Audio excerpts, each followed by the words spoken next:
Hello everyone, সকালে একটা video দিয়েছিলাম যে গাছের গোড়াটা আমি রিং করতেছি। আপনারা একটু দেখেন রিংটা কেমন হলো। অনেক বড় হয়ে গেছে। 3.5 বছরের একটা গাছ, 3.5 বছরের একটা গাছে কতগুলা খুশি থাকলে আপনি খুশি দেখেন এখানে নিয়ে। তো এটা আমার বাগানের সবচেয়ে বেস্ট গাছ আমি বলি। এটা সবচেয়ে ভালো ক্যানোপি হয়েছে।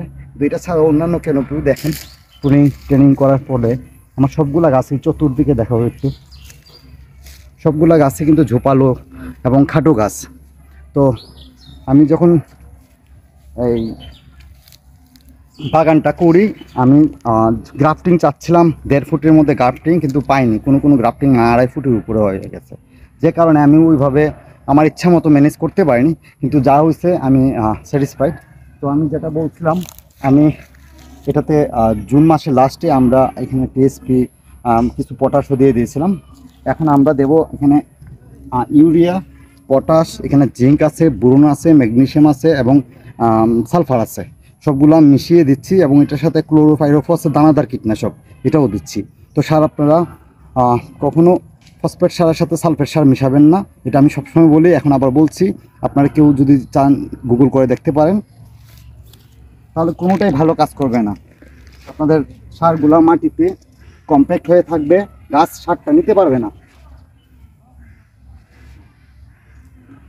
আপনারা অনুমান করে আমি দিচ্ছি আমার অভিজ্ঞতা। আপনাদের গাছের বয়স এবং তার কেন উপরে যে সবসময় সার দেবেন।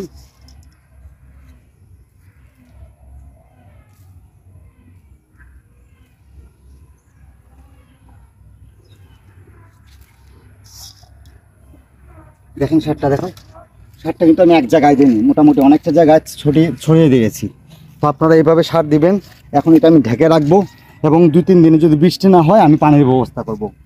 আপনারা অক্টোবরে সার দিবেন না, যা সার ইউরিয়া, অন্তত ইউরিয়া সার আপনারা সেপ্টেম্বর ভিতরে দিয়ে দেন। অক্টোবরের পর থেকে ইউরিয়া সার দেবেন না, তা যদি দেন তাহলে আগামী বছরের ফলনটা নষ্ট হতে পারে। তো দেখতেছেন যে আমি বেসটা এখন ঢেকে দিয়েছি। এখন বৃষ্টি না হলে পরবর্তীতে আমি 3-4 দিন পরে আমি সেচের ব্যবস্থা করব। তাছাড়া এই সারটা কিন্তু কাজ করবে না। আর দ্বিতীয় কথা হচ্ছে, সার বছরে আমাদের কৃষি বিভাগ রিকমেন্ড করে অ্যাটলিস্ট 3 বার দিতে হবে।